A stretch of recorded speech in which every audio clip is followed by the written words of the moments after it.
Man, the GPU market, what a mess. I'm sure you're frustrated, I'm frustrated, you're probably tired of hearing people how frustrated they are.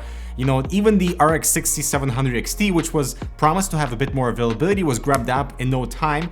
Knowing that, Mike Eber and I decided to give something back to the community and also give you guys a chance to win an RX 6700 XT, a custom card that is. So the first part of this video is to really give back to this amazing charity, AbleGamers, that support gamers with disabilities, because video games allow us to escape into different worlds, connect with other people, and just have a good time, right? Many of us take it for granted, the fact that we can just sit in front of the computer or console or even mobile gaming and just enjoy, where millions of gamers in North America alone can't do that because of their disabilities. And it's those members of the community that might need that gaming escape the most. So that's where the AbleGamers charity comes in. It's been around for over a decade, and in that time it's helped countless disabled gamers get access to things like specialized controllers, custom setups, accessible furniture, and assistive technologies. They're using the power of gaming to bring everyone together, and that is something we can get behind. They're right in the middle of a 1 million funding drive that we want to help support, so we've teamed up with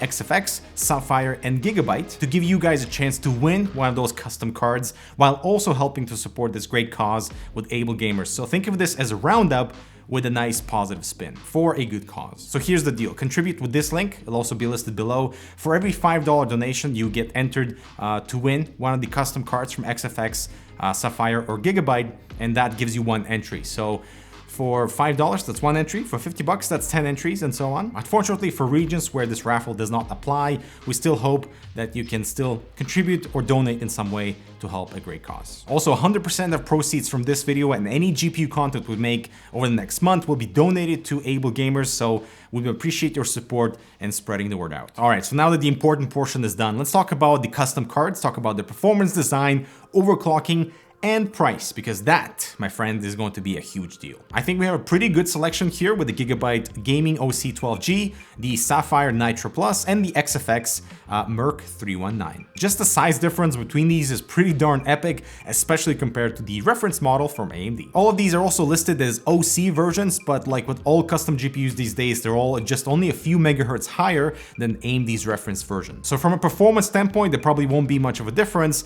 And also, either AMD is not giving them a lot of flexibility in terms of boost clocks and frequencies in general, or board partners are not willing to push that envelope. So instead, more emphasis is being put on cooling potential and maybe sometime down the road, more overclocking headroom if AMD gets around unlocking the power limits a bit more. Now, the main problem here is that some board partners seems to be completely in space when it comes to pricing. Sure, some of this is due to tariffs, but we've seen a lot of these custom cards go way above what's normal. Luckily, XFX seems to have kept things in check a little bit, but then again, the retailers ended up marking up those cards too. This opens up the conversation about how realistic these suggested retail prices are, and even if the GPU craze was not going on in the world right now, all the board partners tells us that that's very difficult and almost impossible to hit that AMD starting price without rolling out some form of compromise. So instead, board partners are focusing on upgrading custom designs with a ton of features, at least for now. So I want to get the easiest card out of the way first, so say hello to the Gigabyte RX 6700 XT Gaming OC. Other than the reference design, it's the most compact of the bunch at just over 11 inches long versus AMD's standard 10.4 inches, but it also takes up 2.5 slots and is quite a bit wider than your regular GPU, so fitting it in some compact SFF cases will still be a challenge. Other than that, it's a pretty basic overall card with a triple fan design, standard black and gray colors, a pretty clean backplate, and a small bit of RGB on the side. Gigabyte has not changed anything with the connectors either, so power is with the 8+ pin layout, and the I/O area gets 3 display ports and a single HDMI, which is what every card in this roundup gets. That's AMD's standard I/O layout. Moving on to the big boys, and here we have the monster XFX Merc 319 Black Edition. If you're just looking at it without any context, it might seem sleek and compact, but it is absolutely ginormous at 2.6 slots, over 12 inches in length and over 5 inches wide. So don't expect to be putting this in the vertical orientation in most cases, unless you're water cooling, otherwise you'll bump into the CPU heatsink. There's some tasteful lighting without any RGB, just white and red, which actually looks quite tasteful, and build quality is awesome. Flip the card over and you'll see a solid backplate with a pass-through cooler design that seems to be everywhere these days, but that also means the actual PCB is small compared to the rest of the card, and there's the two 8-pin power inputs. Basically, it feels like like XFX just took the design meant for much hotter running GPUs and slapped it onto this one. That's a good thing for thermals, but it might be overkill, and it does add to the overall cost. They also added a BIOS switch, but right now both spots have the same settings. At least this gives you some BIOS experimentation in the future when those custom BIOS roll out. And then we have the Sapphire's Nitro Plus, which is the most expensive but also the most feature-rich card here. Size-wise, it's a bit more compact than the XFX at 2.5 slots. Like all other cards in this video, it's got a full coverage backplate and the same tiny PCB as the XFX Merc 319. I have to give some credit to Sapphire though, because they've added some features I wish we would see on more GPUs. For example, the ARGB lighting looks incredible if you overlook the weird fox face from the Nitro brand. Also, while you can control the addressable RGB from their Trick software, there's also an addressable ARGB header for direct motherboard control. There's also a triple BIOS switch where the position furthest from the backplate has a performance-oriented setting, and the one closest has the one that cuts the card to 186 watts, while the middle position allows the software to determine which BIOS is used. Now, even though all of these three custom cards claim to have higher clock speeds than the reference card, they have to be really careful on how they handle frequencies when it comes to AMD GPUs, because there's many factors that go into contributing that certain frequency. With that in mind, let's take a look at how they perform versus our AMD reference card with their out-of-the-box default settings and all the BIOS switch, if present, set to performance modes. So every one of these cards has absolutely no trouble keeping their average temperatures below the reference design. As a matter of fact, that crazy XFX card never even broke above 67 degrees Celsius mark, and it was followed pretty close by Gigabyte too. The GPU hotspot temperatures actually play a huge role in determining on-the-fly clock speeds, provided there's enough power and voltage to go around. So technically, if these custom cards are allowed enough overhead, they should boost to high frequencies more often. Every one of these cards is pretty much inaudible when you put it into a case, but the Sapphire and XFX take the crown. Gigabyte does trail behind, and that's probably because they sacrificed a bit of noise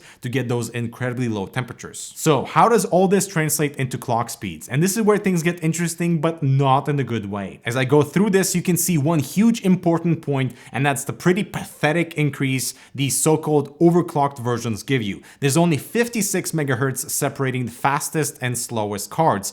The reason for this is pretty simple. Since new GPUs are tuned to deliver near maximum frequencies, there's very little room for board partners to play with. The Sapphire and XFX cards were marginally faster than the others, but not by an appreciable amount. Thankfully, the Merge 319 actually ended the test at higher speeds than it began. The biggest shock was probably the Gigabyte card.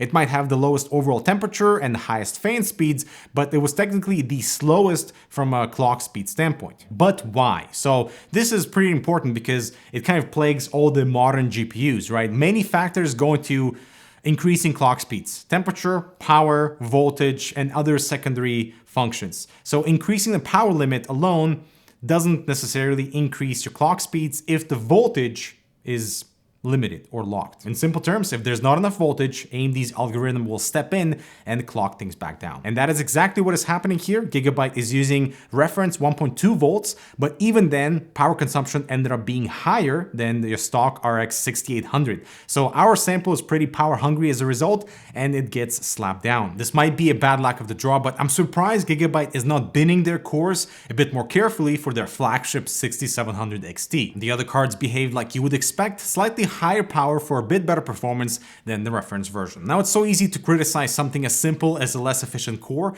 but when it comes to performance, well, it really doesn't matter. None of these cards were able to offer any noticeable difference versus a bone stock RX 6700 XT from AMD, making these some of the most boring charts I think I've ever seen. Just remember, these cards from Gigabyte, Sapphire, and XFX cost about $100 more than AMD's MSRP. Now, what about overclocking, right? We have these massive heat sinks, better cooling. Can we expect anything more than the reference design? Nope. A lot of the blame for this lands firmly on shoulders of AMD, who is not letting their board partners flex their card's muscles by opening up higher power, voltage, or clock speed limits. That is a damn shame, since until that's done, the amazing cooling, power upgrades, and whatnot is all pretty much useless versus the reference design. The only exception was Gigabyte, not by much, but due to its core limitations, it just did not want to overclock all that well and was outdone by the reference card. So where does this all leave us? Well, supporting an amazing cause, that is, with AbleGamers, and have a chance to win one of these custom cards. So check the link, support an amazing cause, and aside from having a positive spin of doing this for charity, it's very difficult to put these expensive custom cards in a positive light. The fact of the matter is that the term OC, or overclocked, out of the box, out of the factory, they don't mean what they used to, especially now when AMD is putting these limitations on voltage and power limits. So all these upgraded designs for cooling, for temperature, for acoustics don't mean anything because the reference design performs just as good already. So spending hundreds more, what does that get you? Maybe the only reason you want to buy a custom card is because availability is there. Maybe for others it isn't, or maybe it's like region specific, but other than that, it's not worth it, or the AMD reference design. As a matter of fact, I would actually pick the reference design because all others are gigantic Titanics inside your computer. You know, it's a cool thing to look at, but going bigger does not always mean better. All right, so yeah, I hope you enjoyed this little roundup with a cherry to go along with it. Hope you support it, and yeah, check out this other relevant content. Make sure to subscribe. Check out the link below for AbleGamers, and hopefully, yeah, this is going to contribute to their goal for 2021. I'm Dmitry. Thanks so much for watching, and I'll talk to you in the next video.